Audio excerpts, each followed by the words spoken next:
Efficace en self-défense, il est inutile de maîtriser l'arsenal complet des arts martiaux. Connaître 10 techniques est bien suffisant pour vous défendre. Elles fonctionneront si vous vous les appropriez en les pratiquant régulièrement. Cette sélection des 10 techniques avec le meilleur rapport efficacité-complexité vous permettra des réactions percutantes en cas d'agression. Aujourd'hui, nous allons étudier la gorgette, un coup donné main ouverte à la gorge de l'agresseur.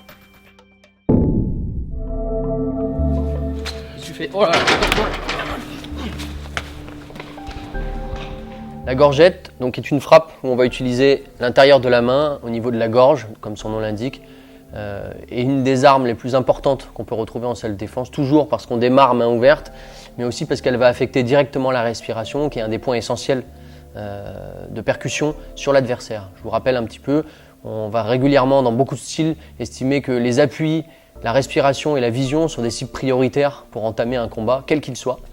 Et la gorgette en fait partie de ce genre de frappe qui permettent éventuellement de stopper la respiration de l'adversaire très rapidement. L'intérêt de ce genre de frappe aussi, c'est de créer un choc, parce qu'on va écraser au niveau de la gorge et le larynx qui va toucher la respiration, mais aussi les deux nerfs vagues qui passent sur le côté, et on peut très rapidement créer un malaise vagal chez l'adversaire, tout en occasionnant un retour d'espace. Ça veut dire que dans une confrontation très près avec l'adversaire, le fait de percuter la gorge va créer tout de suite un espace parce qu'il va reprendre son souffle et paniquer. Ce qui va donner l'occasion, 1, de partir, éventuellement 2, de rester et de finir le travail. La gorgette est une technique ni plus ni moins modifiée des styles existants. Il existe dans beaucoup de styles, dans les arts martiaux sud-est asiatiques, beaucoup de frappes qui se font à la gorge. Là, la particularité, en fait, c'est le fait d'utiliser l'encoche de la main comme une pince, ce qui va permettre de travailler en entonnoir et en précision. Ça veut dire que même sans arriver directement sur la gorge, on va glisser et arriver jusqu'à la gorge de toute façon.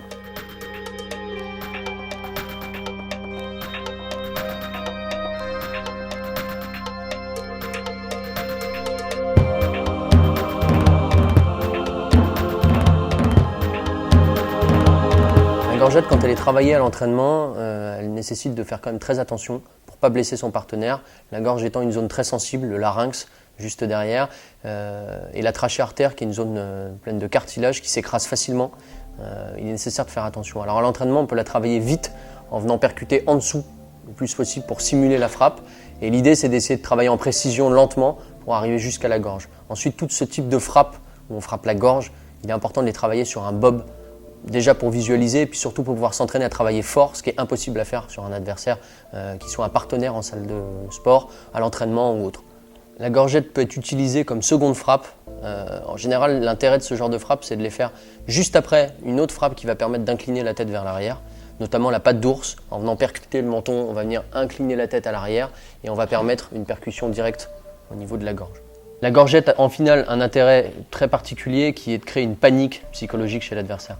En effet, quand il va prendre le coup dans la gorge, même s'il n'est pas vraiment affecté en termes de respiration, il va surtout avoir très peur parce que ce n'est pas une frappe que les gens ont l'habitude de prendre. Parce qu'il va gérer une certaine distance, parce qu'il va devoir reculer pour reprendre ses esprits et descendre de cette panique.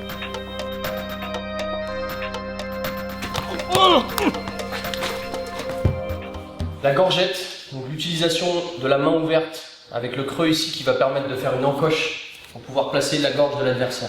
L'objectif étant soit de pousser l'adversaire, soit de le percuter. L'intérêt pour la percussion, c'est le blocage de la respiration, ce qui va faire paniquer l'adversaire et nous permettre soit d'enchaîner, soit de quitter les lieux. Le pousser, c'est juste un dégagement, c'est-à-dire que je suis ici, je le pousse comme ça, on va être obligé de reculer. Plusieurs applications, la première de face, avec les mains en garde passive, toujours en train de discuter, essayer de négocier, ce qui me permet toujours de me protéger s'il y a quelque chose qui démarre. Je vais venir percuter. Deuxième position, la même chose en percussion, mais cette fois je pousse.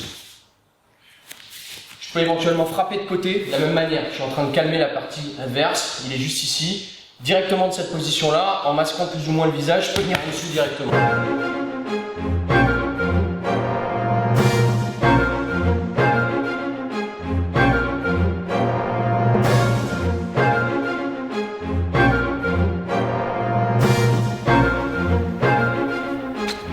Voilà.